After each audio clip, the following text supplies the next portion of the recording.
All right. Well, while we're kind of waiting, I know we've got a little bit of that midsummer. We took a month off and got to get recharged back here for some good government affairs committee work.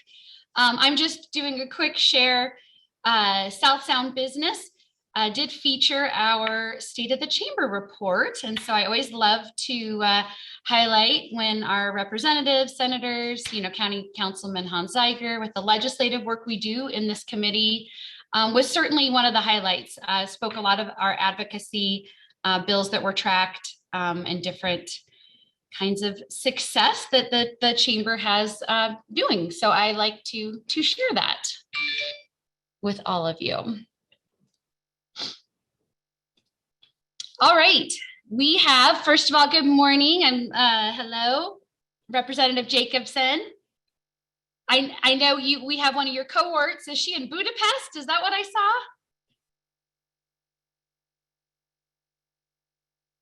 Oh, you're on mute. She just said she would be out of town. Oh, I love it. She was trying to kind of stay incognito because she was out of town on the primary night. So. I see. Well, she is on Facebook, loud and proud in Budapest, celebrating her anniversary. So I did see that. Cat's out of the bag. All right. Well, hey, I'm glad this is being recorded. This is very important information. It's on a lot of chambers' minds. I just got done with our third year Chamber Academy. Our workforce is something that there is a problem there.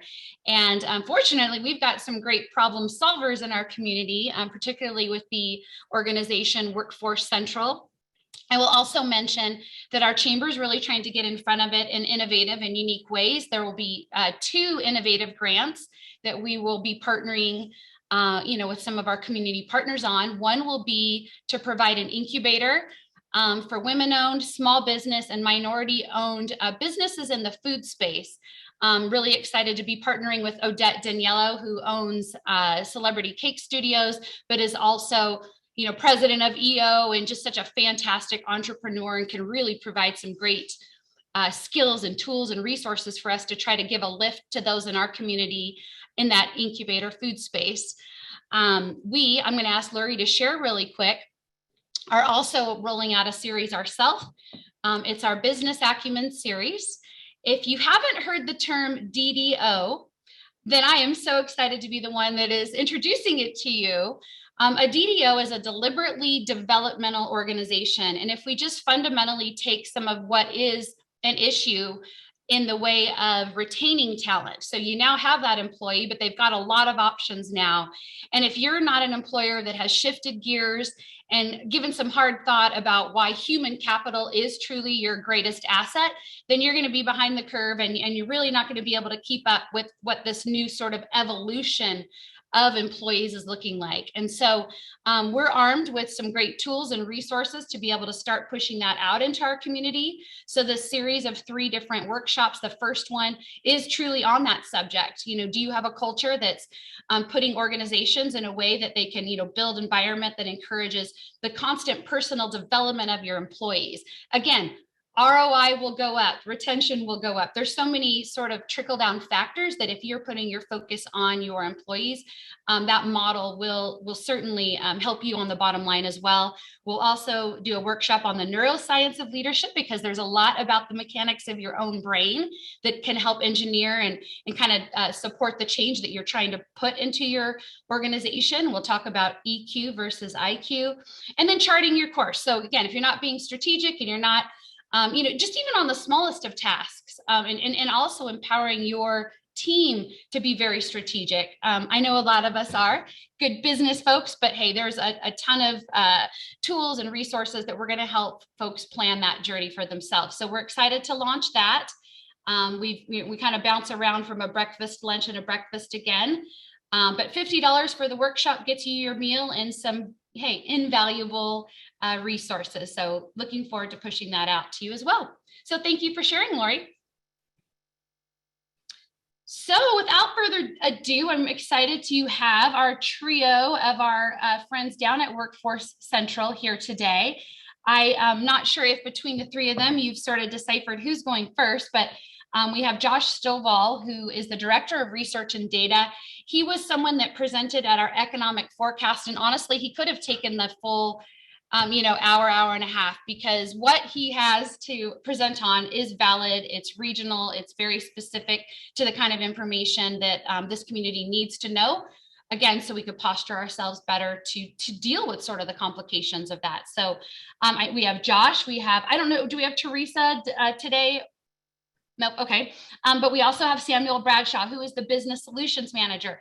So again, this is a free resource in our community, and maybe we're tapping into it, maybe we're not, but we're going to make sure as a chamber that you know about it to be able to capitalize off that. So Samuel or Josh, either one of you, if you've decided who makes most sense to go first, I'll kick it over to you. Hey, Sam, do you want to go, or I don't mind? I'll go ahead and kick us off. How about that? And then you can take us home. I mentioned you during my presentation, so it'll be a nice segue. For those of you that don't know me, thank you so much for taking some time. My name is Samuel Bradshaw. I'm the Business Solutions Manager here at Workforce Central. I'm going to take just a moment here to share my screen, and we should be cooking. So again, I am the Business Solutions Manager here at Workforce Central. Want to start just by talking about who we are and what we do, right? So we're the operations arm of the Workforce Board for here in Pierce County.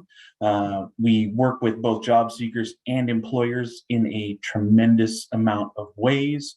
My team specifically works only with our employers on these things.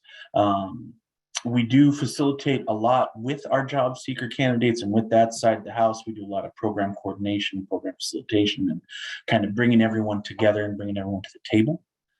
We do that through these programs. So today I'm going to talk to you a little bit about what we have available, how you can leverage us, and how you can get in contact with us. So I'll be talking to you about our Employer Reskill Upskill Fund, our internship programs, the recruitment assistance we offer, a little bit about labor market information and all the great data that Josh does, and he'll go into great detail with you on that, I hope. And then we'll talk a little bit about layoff aversion assistance. Before we get started, any questions for me? I do want to make sure we're keeping this conversational, right? We are here for you, and so I want to make sure that we do honor that. Give that just a beat here. Okay, without further ado, I'll jump right in.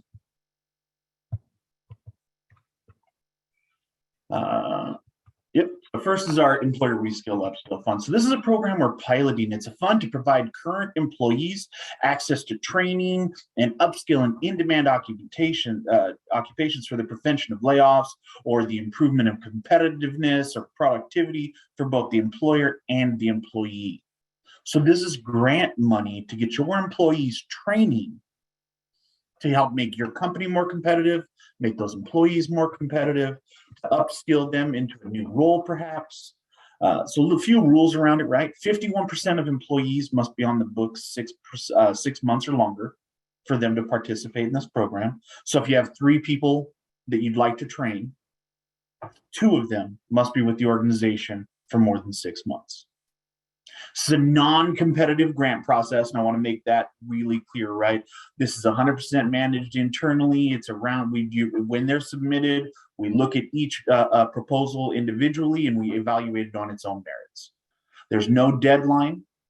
It does require some portion of match depending on the size of the employer, the smallest being only 10%, right?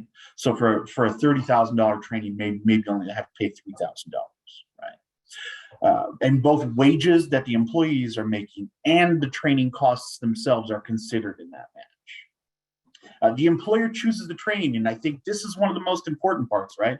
If you have found a third-party training that you think that your organization, you could maybe promote some people, or we could move them into different wage categories, or would make your organization more competitive, let's discuss that. Let's dig into that. Right, and it must be different than obviously the standard onboarding and on-the-job training that you're already providing your candidates, right? So that's our Employer Reskill Upskill Fund in a nutshell. Again, If you're interested in this or something you'd like to discuss, my contact information is going to be at the end. I can work with you to get you a grant application, or we can talk through it and make sure that it's there. But this is an incredible product that we're piloting right now, and I would really love for you to take advantage, because yeah, it's definitely changing the game. Most recently, we worked with a small business who is a contractor that does concrete and fence work, right? They didn't have anybody on staff with a CDL, so it was preventing them from being able to take more bids because they couldn't drive some of that equipment, right? So we put one of those folks through their CDL. They're now more competitive. They're able to take on more jobs, and they're actually, it sounds like, going to be able to hire a couple, 3, 4 more extra people, right? So it's helping those businesses themselves not only become more competitive and being able to leverage fully their staff, but also to grow. Really, really great tool. We also have a ton of internship programs, and I'd love for you to consider those, right? So we have paid experience and internship programs that are available, like I said, several different options to leverage. These wages for these internships are either fully subsidized by Workforce Central, meaning that we're paying 100% of it, or we're reimbursing your organization, depending on the program you choose. Right? We facilitate all the agreements. We support the recruitment and the placement of those roles, right? And then the job seekers themselves that get into these, they're getting that occupation industry knowledge, right? That they're building that resume, they're gaining that experience and getting back into the workforce, right? Some of the folks that really take advantage of our internship programs in the past, we've seen some military spouses come through. You know, they're coming in from a different area. Perhaps they didn't work at their last duty station. Now they're looking to get back into the market, right? We have folks that may have been laid off from a different industry and are coming into this industry that your organization is in, but they don't have any functional experience there. So they want to get their toes in the water before jumping in head first, right? Lots of different folks that leverage these kind of opportunities. We see lots of great experience. If you have any questions, again, always reach out. We also do direct recruitment assistance, and we do this through a number of ways, right? We can help promote your job opportunities through posting and publishing job announcements to our WorkSource peers job boards. We can distribute our opportunities to our WorkSource partners who work directly with job seekers on their caseloads. We host job fairs, and we do that both virtually through our Hire Pierce County platform, and we do those in person. We've got lots of great stuff coming up. We did a wonderful collaboration for a cause event recently in Fife with our Pierce County Community Engagement Task Force brothers. We did a wonderful event there at Puyallup South Hill a few months back. I believe that was in May. I want to say that was May, maybe March. I can't remember. It was one of the months. But it was a wonderful event there on South Hill. And there we had, I want to say we had 225 people come out to that one there at South Hill. So real great. And we also, you know, I'm really big on hiring our transitioning service members here in Pierce County. We have somewhere to the tune of 2,500 to 3,000 who retire from our military here on JBLM, who decide to stay right here in Pierce. And that could be anywhere, you know, from DuPont all the way up to Fife. They decided that they found a home here. Right. And so, you know, those folks come with incredible skill sets, incredible educations, and they all are required to go through that transitioning service member training at the Hawk Transition Center on JBLM. And we're happy to connect you with those folks. I know Sam Mitchell and Dorlease and everybody down there real well. And, yeah, would love to introduce you and make some friends. Lastly, here's this, and I'm just going to plug this really quickly. This is our research and data page. At Workforce Central. Josh has a tremendous amount of data that he pulls and leverages and brings together in such a great way. He'll dig into this shortly. Absolutely use this information. Yeah. Last thing I want to touch on is layoff aversion. In the case that you are considering layoffs, reach out to us. We have connections with the shared work program at ESD, meaning we can help maybe subsidize wages to avoid layoffs, right? I'm the rapid response manager for here in Pierce County. So in the event that you've decided that's something you are going to do, I'm happy to tell your folks that would be laid off about any options that are available to them, you know, other careers, trainings, things like that. That is something we definitely offer. Last, you know, here's my information. Right. Would love to hear from you. Let me know what you need and how I can help you, and we'll get the team on it. Again, my name is Samuel Bradshaw. That's my email, sbradshaw@workforcecentral.org. And then that's my team's email, the business solutions at workforcecentral.org. We're happy to help. We've got an incredible team of people. And yeah, we're all really passionate about serving our businesses here. Thank you so very much. I'm always so impressed with how many resources are out there, and my mind always sort of is blown away. I want to make sure we take action on this, and maybe the action, I kept thinking, just push it out, push it out. I think we need to, within our chamber community, be very targeted. Our partners, at Sumner and Puyallup, or state reps, there's got to be very specific introductions we're making that are more of a one-on-one. We host a 12 at 12 CEO chat every month where I get to, meet with 12 of our business leaders or members of the business community. And, particularly Josh Metcalf at Murray Disposal, and high pay, well-paying jobs, same thing, probably some upskilling that could potentially happen. But really having a hard time attracting to this fantastic culture, this great job. I don't know if you've worked with him at all. I haven't, but let's make it happen. Again, I'm all in on working with anybody who's interested. We have a team of 6 heads, and we're all about business here in Pierce County. And the other would be Cannon Electric, same thing, willing to give 2-year apprenticeships, phenomenal job, but just that pipeline isn't there. But also maybe some of this upskilling is very intriguing, and I could see have a role with that. So I am pledging that I will make some very targeted introductions, and then we'll also just kind of keep pulling you into any event, maybe speaking at the beginning of some of our events, but there's just so much there to unpack. There's a lot. There's a lot. Yeah, 100% right. Yeah. And again, maybe we need to also talk to some of our counterparts at the city, or just, I don't know, we're going to have to do something. Maybe one of our 12 at 12 CEO lunches, I'll be very targeted with who I bring to that lunch, and I'll bring a couple of the Workforce Central, you and whomever else. So, okay. Any questions from the audience here?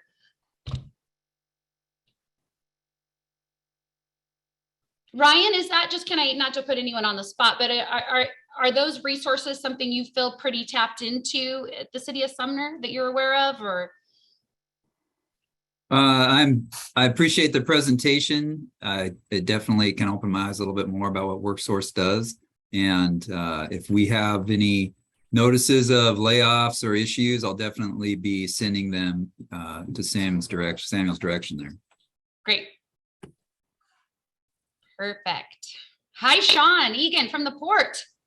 Hey, I had a quick question here for Samuel. So on the paid work and internship programs, are trying to remember, does Workforce Central manage those directly, or do you tend to partner with other different service providers in the county to establish some of those specific slots? So that's a yes and, right? Okay. So here's the deal. So part of it, my team manages the employer side.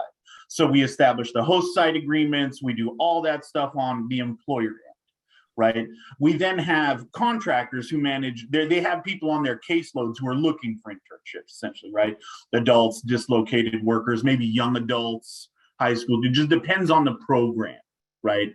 So for those, it would depend on which program we selected, whether that was our work experience program, whether that was the on-the-job training program, whether that is the Youth Next Gen program, which is just winding down right now.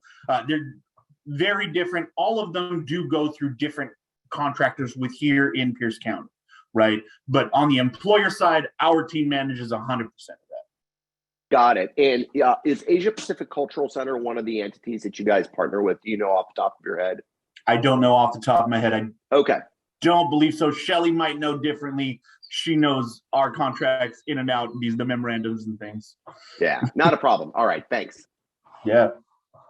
They are a community partner involved in the community engagement work, Sean. So if they have needs, though, they do have direct connection into the system partnership in that way. Thank you, Shellie. I appreciate you. We all appreciate her. Shellie is on our board, and I think she'll have a quick announcement after Josh is done as well. Exciting news again for our immediate area here. All right, Josh, are we ready to kick it to you? Yeah, I think so. I'm still working on my first cup of coffee, so oh boy. Okay. See if I can figure out how to share. Okay. I'll start off real quick, just looking at a high level year over industry view of our regions. This is a Puyallup and Sumner metropolitan areas combined. And over the last year, the last 12 months, ending in the first quarter of 2022, we've seen about 931 new employments added. That's not total demand, that's net growth. So that's really good to see, about 1.5% pickup, which is on par for the rest of the county.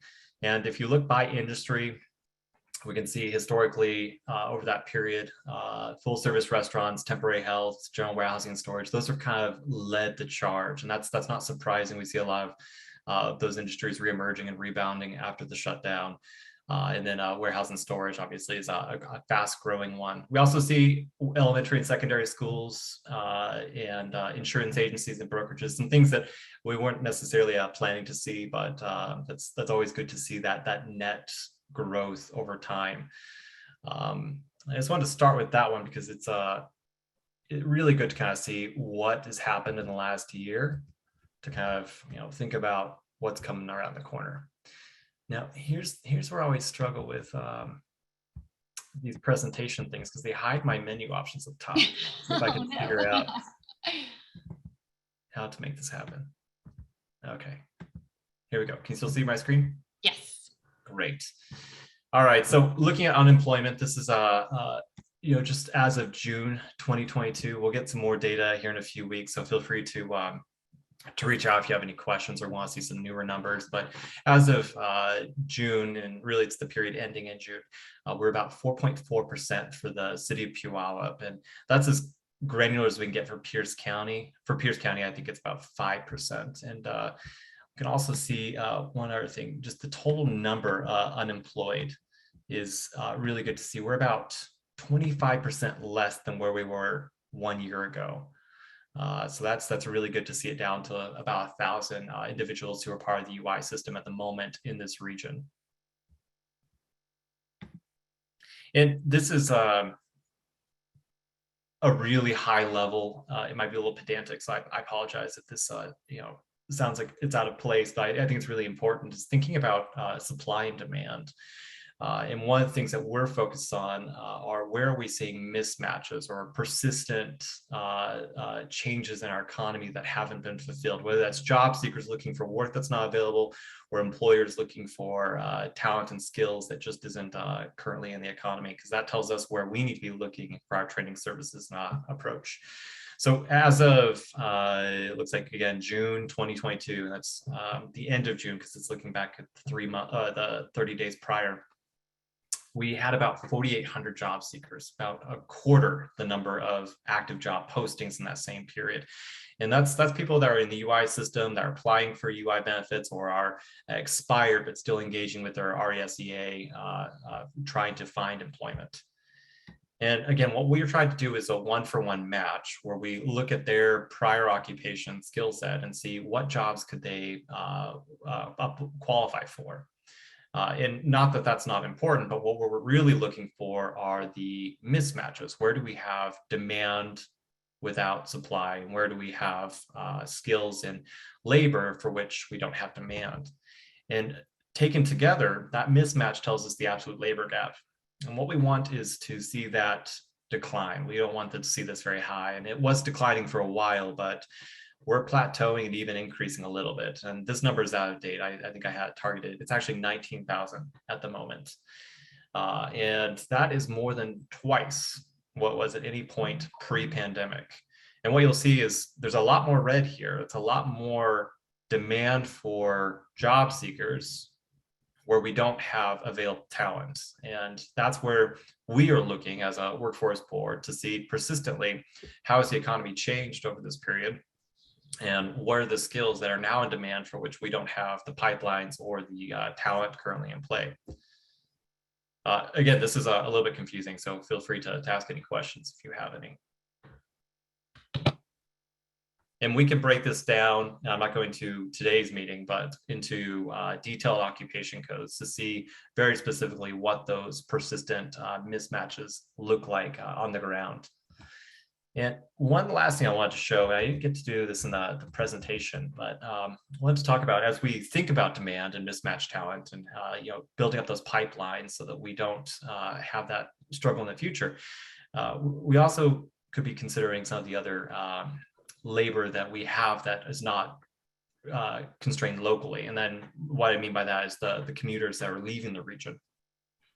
So looking at travel time to work, and this is again for the Puyallup Sumner area, we see that about 48% of workers commuting at least a half hour to work each day. And then, it's a same commute back if they're not hitting traffic. That's much higher than the national average. And it adds up quickly. And for commuters at the upper end, we're talking about 90 minutes or more, they're spending over a continuous month. There's a continuous month on the road each year just for work. This is several hundred workers. And if we even think about this as a potential labor supply that's untapped, there's a lot of skill sets to recoup or retained. And it doesn't necessarily have to pay the same wage as they're commuting for, as long as that threshold is enough to incentivize working locally. But what are those commuters? And that's just kind of one of the things that we have to look to public use microdata samples for, to see, are those people leaving the region for work each day and commuting more than 30 minutes? What are the broad occupations for which they're leaving? And I don't have raw counts on this because, the scope changes and I didn't want to confuse anybody with the count, so I just did percents. But just for an example, office administrative support, this is about 1,000 workers. So collectively, we're talking about a pretty good labor force for a broad range of skill sets and current occupations that they're traveling outside the region for at this time, that could be retained if there was economic or a good use case made for them. And the last thing that I had, I wanted to make a plug, but just to reinforce it, is our Workforce Central Research and Data page. We put a lot of information on this, and there's links to demographic data, commuter, industry and business, and workforce and wage data. And we're also publishing on a pretty regular basis new content. And as we work with community-based organizations, partners in the region, employers, and our local elected officials to put together reports and information, we try to make that information more generalizable. And that's something that I've been focusing on the last few months, is as those requests come in, how can we repackage that information so that it doesn't just sit in a silo? Because we process about 100 to 150 information requests every year. And these are usually complex, bigger packages that take sometimes several days of work to really put together. And we want to make that information travel a little bit further. So that's what we're looking at with some of these blog posts. Yeah, so feel free to take a look at this. If you have questions or if you'd like to request some information, you can click on this and it'll take you to a contact form. I am back in the office, so if you tried to reach out in the last few weeks, you might have gotten an auto response, but we'll be responding and letting you know about what information we can provide and the timeline for that. It's usually a pretty quick turnaround. Wonderful. I hope you were somewhere fun. Yes, very fun. We were in Denmark for the month of July, so we kind of missed some of the heat and the fireworks. Wow, fantastic. Well, that slide deck you had there, is that anything that the Chamber could have residing on our, economic development workforce sort of tab on our website, claiming, of course, Workforce Central information? Absolutely. Okay. Yeah, not a problem. I can send you all that information over, and if there's other information you'd like to see, that would be fine as well. Yeah, we have an economic development / workforce central committee. Ryan Windish and Shellie Willis both serve on that, along with, maybe 5 or 6, 7 other board members. But there is just sort of that constant, there's so many directions you can move with either of those. But that kind of data is definitely what people are landing on our page, quite frequently asking us those questions of. So it's good to, I'm going to R&D. It's called rip off and duplicate. Okay. That's the way to do it. We're allowed to do that in the chamber world. We give appropriate credit, however. Luke, I'm just gonna, again, not to put anyone on the spot, but I'm really trying to be targeted with some of what other, folks on the call right now, what some of your needs might be in the labor force. Are you hiring? What does your staffing look like? Oh, there you are. Yeah, we're always hiring. Probably mechanics, technicians. Oh, yeah. We're always hiring. Probably mechanics, technicians are always number one group that we're looking for workers, but also salesmen and so on. But yeah, technicians. Is there any kind of upskilling or reskilling that definitely number one? Yeah. Is there upskilling or reskilling, Samuel, that kind of goes ding, ding, ding to you, that's a potential? Yeah, there are certifications and things within that world, right? Would need to look at some third parties and see who's doing what in the area and what the timeframes are and things like that. But yeah, absolutely. Yeah, something we could definitely discuss. Well, I'm excited to connect you and Luke. Yeah. Okay, any other questions? That was great, Josh. I appreciate all that information. Cindy has a question for us. Perfect. Hi, Cindy. Hi, good morning. I had a couple questions about the data for Josh. Do you think that the commute picture has improved because so many people are working at home? And then second, do you guys take a look at ages? Like it seemed like the last couple of recessions have hit older men harder. They've been in the career a long time, and then they've only got maybe 10 years left. And then to retool at that time would be a lot of difficulty. So I just wondering if you keep track of age data in any way. We do. So let me go to the first question. So the commute data is based on public use microdata samples, which comes out really late. It's really unfortunate because what we're able to do with that information doesn't come out until December. So this December we'll be looking at 2021 data, and for smaller regions or regions within economies, and if we want to really splice that data down to those who are commuting out for 30 minutes or more, and then those by occupations, we really need 5 years of data. So that would be 2016 through 2020 data, or 17 to 2021. So it wouldn't be as helpful for talking about at this particular region what trends we're seeing with work from home. What we do know is some of the work from home, yes, that increased, but we're not seeing those increases to persist as much as maybe early expectations. So there's going to be some more analysis needed, and we'll be unpacking that in November and December when we get that information, especially at the county level, and then we'll drill down a little more if we can. And then by recession and by demographics, we do see some trends about who is more impacted by different recessions. And I think just from what we can see so far, looking at 2020 information and comparing that to prior years, because that was capturing through July. So we're able to say a little bit of what that impact was like. We're seeing some unusual trends as far as how COVID recession related to past, like the 2007, 2008, and the future's unclear. So we'll see kind of how that shakes out as well. But a lot of those kind of questions have to happen retrospectively, and that's a little bit challenging. But yeah, on our site we do have one post from I think I did this in February. There's population changes, kind of talking about labor shortage, and that was interesting seeing demographics by age. One of the things we were anticipating were a lot more retirements, just because we had a very large share of the workforce that was 65 or older, much higher concentration in our county than the US average. And one of our expectations looking at that data was that we would see above average retirement in early pandemic. We did not see that. We actually saw some other very surprising trends. That's not to say that that's not the case, and we won't see that with next year's data, but that wasn't what stood out to us. Great. Anyone else? All right, well, let me go ahead and welcome Shellie Willis with some great news, also from Workforce Central. Good morning, thank you. I didn't have anything to share, and then I thought about some things, but as you've listened to Josh and Sam share all the great things that we are. So your Workforce Development Board, there are, well, 11, 12 in the state.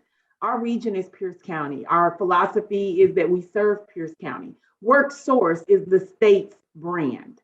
So when you see a WorkSource center, within that center is where multiple partners, it can be anywhere from grassroots to community-based organizations, state agencies, and the like, serving our community, employers, our customers, employers, job seekers alike, with education, employment, and training opportunities. All of that is meant to get those individuals, employers where they need to go for their business and their workforce and talent needs, to the job seeker, getting them to where they have a equitable access to economic empowerment and vitality.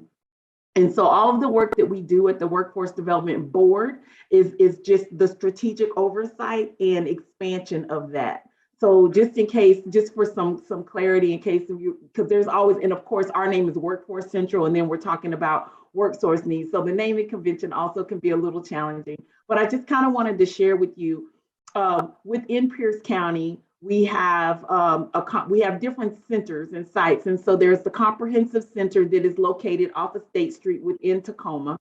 But then we have affiliate locations, and the only difference is I always use the hotel location, where if you went into Holiday Inn Express, no one's talking to you. You're going in, you're getting what you need, you're checking into your room, and you're moving on. If you go in the Holiday Inn, people are usually greeting you, offering you something to drink. You might get a little light bites, and so you get more attention and interaction at an affiliate site, and they might offer you more at that Holiday Inn than they did at the Express. And then when you go to the resort, well, you got all the things under the umbrella to include a spa experience. So I always kind of try to use analogies like that when I'm talking about our different sites and locations and where we are within Pierce County. We have one comprehensive site, which is that all-inclusive off of State Street, but it's not restricted there, meaning that there are teams that come out into the community to provide those additional services and support. We have affiliate sites located at Goodwill at Tacoma Olympic and Rainier region, which is at their main office in Tacoma. And we have an affiliate site that is the first operational, fully functional site in the country on a military base, which is on Joint Base Lewis McChord at the Hawk Transition Center on North Fort Lewis. And so that was the first of its kind. And then we have several other connection sites through our Pierce County library system. So all of their sites are connection sites. So you should be able to walk in there and find a WorkSource labeled computer where you can just walk in, do your job search, do whatever, even have an appointment there if you need it, but it doesn't require manpower. We're about to launch our newest test site, finally out here. We'll be at South Hill Mall. We just got the keys on Friday. The multi-care, the old multi-care medical kiosk is where our new WorkSource site will be. We just got approval for our signage and branding. I just want to say, being a part of our Economic and Workforce Development Committee and David and Tara's continued commitment to want to expand and ensure that we are creating visibility has been a great journey, being a part of this, being part of all of this work. So we picked up the keys. You'll start to see things develop, and that will be a connection point. So what gets to happen there? We're going to pilot this need of where we haven't been, and it's going to be a place where employers can actually take advantage of our site. We'll be able to have appointments out there. There's more business engagement coming this way through our WorkSource partnership. It is not limited. Anyone would be able that sees the value and believes that they have workforce initiatives that fit within the ecosystem and they want to be a part of that work, can definitely be a part of it. This is just another advancement in our evolution. So when you have it from a design thinking perspective and you're thinking forward and you're forecasting, you're thinking about what you've heard from Josh and what are those, how do we change those numbers? What's the scope and scale of getting us to where we want to be? How do we meet the needs of our communities throughout Pierce County. So it's the county, the municipalities, the cities sit within the county. We serve Pierce County. And so we want to make sure that everyone understands our role. And I just quickly wanted to kind of share some of our newer things. And if you go to our website, you can see all of these things. But if you just give me a little bit, I want to just share with you. Can everyone see my screen? Yes. Okay, so this is, we developed this as a Senior Director of Collective Impact. My role and responsibility is to get individuals such as yourself, everyone that sits at that 50,000 foot level, 100,000 foot level, to find ways to understand what our outcomes should be, where do we sit, how do we cross-modulate, how do we intersect, and in the reference of design thinking, when you think about it, from a design perspective, what is at the core of our work? And at the core of our work is to strengthen our workforce.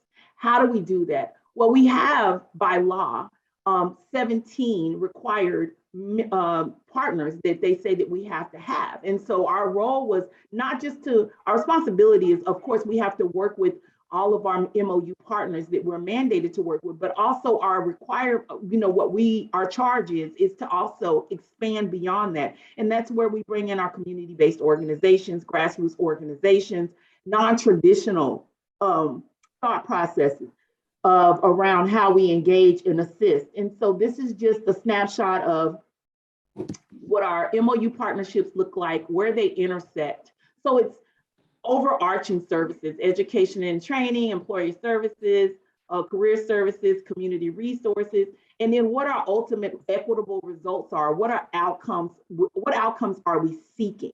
And also being clear about what the WorkSource Pierce brand is and what that means. It's a network of organizations. We have organizations in here who are not mandated partners, but they have strong workforce initiatives. So they're part of the ecosystem. How do we get organizations on this end of Pierce County also a part of this ecosystem so they see themselves being a part of a wider net that we have desired to share, as we're trying to expand and making sure we're getting that awareness of what we do to provide those education, training, and employment. So the brand that you see and how we're pushing out and hearing from Sam and Josh today is just another way for us to really get to the root of what the needs are in those communities. And unlike in our traditional public service-y mindset, we're not here to say to anyone anymore, like, what is it that not bringing you everything that we think you need, if that makes sense. Normally, traditionally in public service and public sector work, governmental mindsets, everyone's just bringing everything, right? And we're just telling you, here it is, go shopping. And that's not the direction that our CEO is taking. That's not direction that we as a workforce development are taking. We're being very strategic and very focused, hyper-focused on connecting with the community, connecting with the community leaders.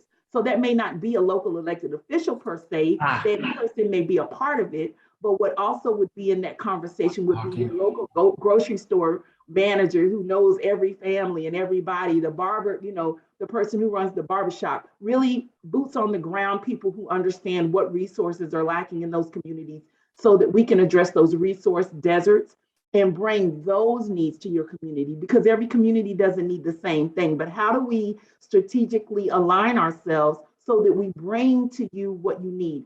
Ryan, listening to your conversations and hearing about the economic development and workforce development, things that you're creating, growing business, these different things, understanding, listening and having conversations with Luke about what he needs. They're in the same areas, but not necessarily the same needs. So how do we design, think around, at the core of our focus is strengthening our workforce, at the core of what we do, that's the core. So how do we find a way to get you into the ecosystem so that you are connected and you can reach out independently on your own, or from a strategic stance, really designing it out so that it fits and it works. And so as we're pushing down the pack highway and engaging Pierce County that we've not been able to tap into as much, develop relationships and grow, you'll see me in these places and I'm bringing everybody with me. You're going to see me bringing Sam, you're going to see me bringing Tamar Jackson and his community engagement team.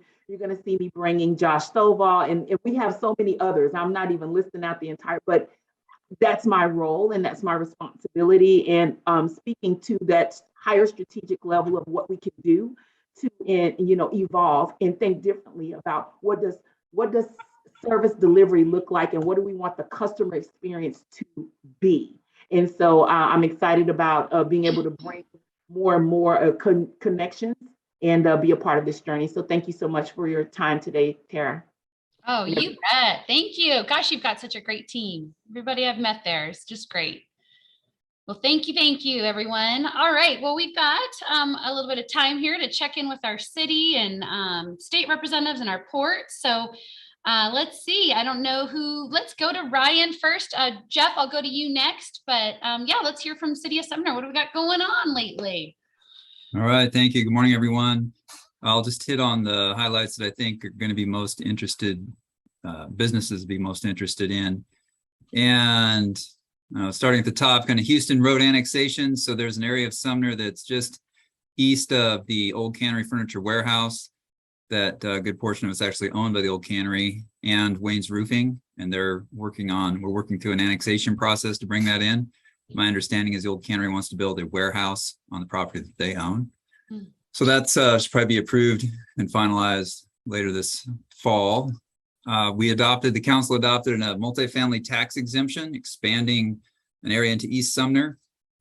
This would provide a tax exemption for affordable housing related projects. So you have a apartment complex, and if they rent 20% of their units out to those low and moderate income households, they can receive tax exemption for up to 12 years on their property tax. So that's a huge incentive. We have some road work projects happening in downtown Sumner. We're talking about developing a WUNRF and also building some bike lanes on Academy Street. That's kicked off finally this week. People are scrambling around with a lot of orange fencing and orange cones and orange shirts, making things happen. As part of that project as well, or related in that same area, the city purchased a building at 902 Kincaid, which is south of our existing Heritage Park. And it's actually a former post office building. And it's going to be part of an expansion eventually for the park. But now we have this building that we're going to be figuring out what we do with it in the meantime. A couple new businesses came to town. Main Street Tattoos.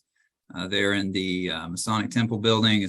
It's right on Main Street. Happy to have them in town. And right next door to them is Ashley's Room, which is a woman's consignment shop that she's expanded from Puyallup. And Coco and Jojo is another woman's boutique store on Main Street that is awesome. I love having all these new retailers and activities on Main, filling up our empty storefronts. And in relation to that, the city will be awarding some business grants. We have about $320,000 worth of grants that will be going out the door, finalizing grant agreements this week. So I don't want to let the cat out of the bag in terms of who's receiving those, but I can tell you they are going to, for new restaurants and retail spaces, and trying to locate a commissary kitchen in Sumner. And finally, we are moving forward. We've got council initial approval to move forward on developing a micro transit facility that will serve our manufacturing industrial center. It's a pilot project. We'll have a shuttle bus that will go to employers in the North End, hopefully starting in October. It'll go from our train station to the North End employers, getting folks to the job without those who don't have cars, those who are relying on transit that is otherwise non-existent. So trying to make something happen there. And that's what I've got going in the short term. Thank you.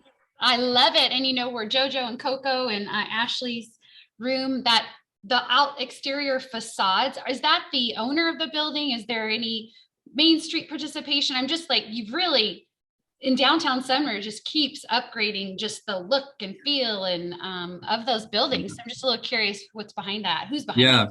Great question. So a couple things. One, we had, so Coco Jojo's, they located in the old Berryland building. Berryland Cafe was in there for years and years and years. Purchased by somebody, his name escapes me at the moment, but he's gone ahead and done a ton of investment in the building. There are actually 4 apartment units on the 2nd story that he has now leased. And now he has both tenant spaces on the ground floor leased up, and has done a ton of work on that building, a lot of fix up painting, and I think there's more to come. Same thing with the Masonic, the Masons in Sumner. They own the building that the tattoo shop and Ashley's room are in. They did a massive tenant improvement there, basically reconstructed the entire facade of the 1st floor, and it looks awesome. And yeah, really an upgrade in terms of the feel in downtown, just kind of sprucing it up, a little different mix of shops than what you might be familiar with in terms of kind of antique shops. It's, I don't know, I feel like we're turning a corner. So. I think you're turning a corner. I got to thank you for inviting us to sit on the business, grants opportunity panel. And, again, without letting the cat out of the bag, I mean, we had 2 brewery tasting rooms, 2 wine tasting rooms. So those kind of things that add that flavor and culture to a community so that people want to stay there a little bit longer, linger, go to the shops. You've been very successful at attracting those types of businesses. I know we're trying to, do the same in Puyallup as well. What kind of role does the city play in the way of, do you have impact fees? Are there things that you are doing to incentivize? These are all very small businesses. For some, it's a first venture, and usually people don't have the stomach or gut to sort of stick it out to kind of get through that process. But you've been very successful at doing that. What might you say are some of the reasons that's happening? I think a couple things. One, when you come to Sumner, we still are accessible, and we are still trying to get to yes. When you show up to our permit counter, we're the direction we have from our administration, and really it's in the heart of our employees, is to try to get to a yes, try to have people be successful. And so that's, I think, above all, why we are able to help them be successful. And then I can tell you these business grants, while there's six folks are going to benefit from those. We had tons of inquiries, tons of creative thought in terms of who wants to come to town, how they want to use this money. And I can tell you there is some interest on our council in continuing a grant program annually. And so we will kind of see how that goes. I think my recommendation to them is that we focus on restaurants because they have such leverage in the downtown, and Sumner, unlike Puyallup, could use even more restaurants. So that is going to be a leverage point, I think, for economic development in the future. Fun. And well, congratulations on a great rhubarb days too recently. Thank you. Awesome. All right. Well, thank you so much. Let's kick it over to our friends at Puyallup. Jeff Wilson. Thanks, Tara. I see that Meredith's not on board, so I'm just have more of the kind of the activity sort of report about what's been going on. Yeah. And kind of go through the month of July. And I think in the month of July, we did, I think 93 different building permits, just under 20 different planning permits, and about 40 different engineering permits. Mostly on the building permit side, they're going to be the smaller permits, a few TIs, not a lot of new construction that we saw. But we did then approved a number of permits during the month of July for single family, some townhouses, and some commercial TIs on the projects. We've had a couple new preliminary site plan applications, one for what's called Wesley Homes Bradley Park Phase 2. It's a 36 unit care center and 44 unit brownstone. Taco Time is looking to build a new restaurant in town. It sounds like it's on the site of the existing Taco Time, but just maybe building a new facility on the other end and replacing the one that's existing there. Okay. We've had a couple of good pre-application meetings on some nice projects. One is the big Good Samaritan Hospital Master Plan. And actually back in beginning of July, we had just the council had approved the master plan for the Pierce College campus, which will include their new STEM building that they're going to be underway on very shortly this year. I know they got a tight time schedule based on their funding from the legislature. Another new facility that we had a pre-application meeting on was another senior facility at 39th, 5 to 6 story senior apartments with memory care. That seems to be another type of activity that's coming in town. So we had another pre-app on that. So now we're just kind of watching the actual permit activity in the month of August. I think anecdotally we've seen a slowdown in some areas, but I don't have the full numbers yet. But we've seen a little bit of slowdown, at least on some of the permits, and it may be more of the utility permits and engineering side than other types of permits. But we're watching that very carefully to see what's happening out there, and making sure that we do to help the applicants that are in the door and figure out how they get their project underway and keep it going. Awesome. I know we did the ribbon cutting for the sales office for the Ezra. For those of you on the call who may not be familiar with that, Lauren Cohen out at Point Reston, he and his father's business have set their sights on Puyallup. So that's exciting news. Paying homage to our Ezra Meeker Hops heritage, naming the project the Ezra. And I was really impressed to see the quality and sort of just, it's a first class building like they've built before, but the price points were fairly reasonable too. So really have the gamut of like a $300,000, up to $1 million. So kind of when big gap there, but still it hits a lot of buckets, right? And it's sort of in that walkable when we're trying to achieve sort of that same feel of looking, living, and serving immediate residents. That's a very exciting project. Yeah, I mean, we still have some ongoing long-term projects. There are several long-term industrial projects, both in the city and on the fringe of the city, that are just going to take a while to get to fruition, but they're in permitting process, whether it be in Pierce County and we're working with them, or in our city itself and we're working with the applicants. Those things may take a little bit longer to get on the ground. And the big focus right now is getting ready to start our comp plan update, which is the long effort. Be starting this year. We're going into budget process, so we're just trying to get all the plans laid out so we can effectively go through that over the next couple of years and really set a strong vision for the community. And then big effort in our comp plan update is going to, as we set the vision, set the goals of where we want to go, is then to rewrite all of our development regulations to actually allow us to get there. So we think that's been the biggest disconnect, because our rules were first generated back in the 80s and 90s and haven't been changed. So we have a huge disconnect. And I think, the more that we can write our rules to actually achieve what our vision is, the far better off we're going to be. So that we're spending a lot of effort on that goal. Awesome. Love it. Love hearing it. And I appreciate you being here this morning. You're welcome. Thank you. You did great, even without Meredith. All right. Hey, Sean, are we moving ships? We are moving ships, and I had two items I just wanted to share with the group. First, I wanted to kind of build off of the workforce development conversation that at the beginning of the meeting. For years, the port has sort of dabbled in the workforce development space, but it's never been in a particularly coordinated, strategic sort of way.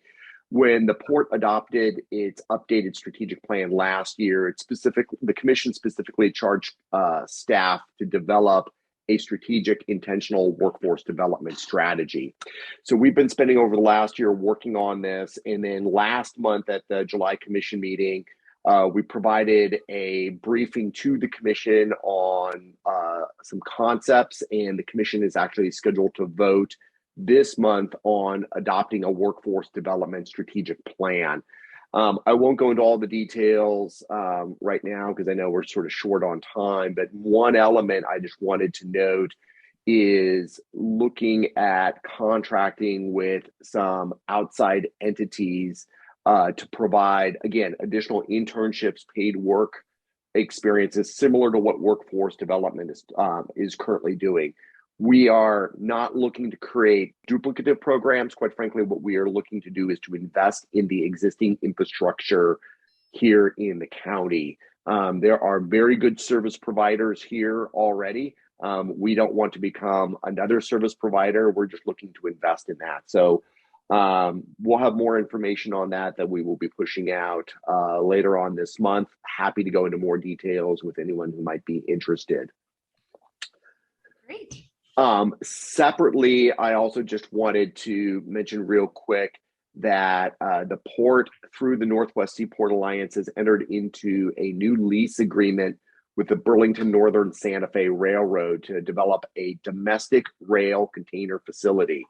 So essentially what this is, it's a intermodal transfer site where we take domestic containers and we're loading them onto rail cars bringing them in and out of Puget Sound. So think about widgets that might be manufactured, let's say here in Pierce County, that are going to be shipped to customers in the American Midwest.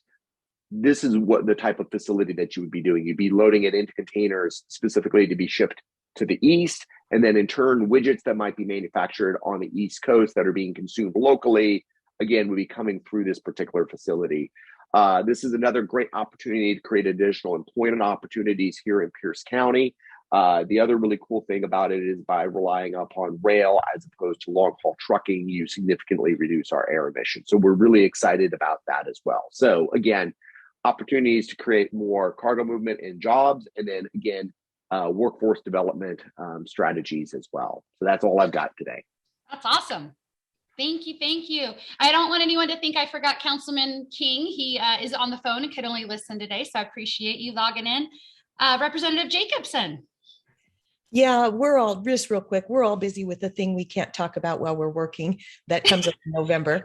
And so we're busy with that. But this is a great time to reach out if you want to meet with your legislator, or you have questions, or you have an idea for a bill. This is a great time to reach out to us, because we are taking those appointments all fall, and then we'll be back in session in January. So thank you. Always appreciate the chamber. Thank you. Thank you. Thank you. All right, guys. Well, hey, that was jam-packed. I see Ryan's giving some shout outs to Lana's on the phone, and you guys have been busy with great events. It has been nice to see everything going back to normal. Puyallup to the night market and the concerts in the park. It's just hustling and bustling. I have to say, I went to our WACE, that's our regional conference, not conference, but our academy. And, you know, you've got 80 chambers there from California. You've got, you know, Alaska, again, 18 Western region states. And I have to tell you, I am so proud of what our community has done to just rebound so quickly, thrive, survive. We're definitely a little different, doing things a little differently in our region. When you talk to the other businesses who are still in chambers that are still just wondering how they're going to meet their businesses where they're at, and it's just so different here, and I'm just so proud to be a part of it and help lift this community up and out. It's been fantastic. All right, guys, thanks for tuning in this morning. I appreciate it. I will hope you enjoy the rest of your summer, and see you next month. Thanks, Workforce. Appreciate you guys. I'll be reaching back to each of you, because my ideas are going ding, ding, ding. Bye. Thanks, Ryan. Bye, everybody. Thanks, Jeff.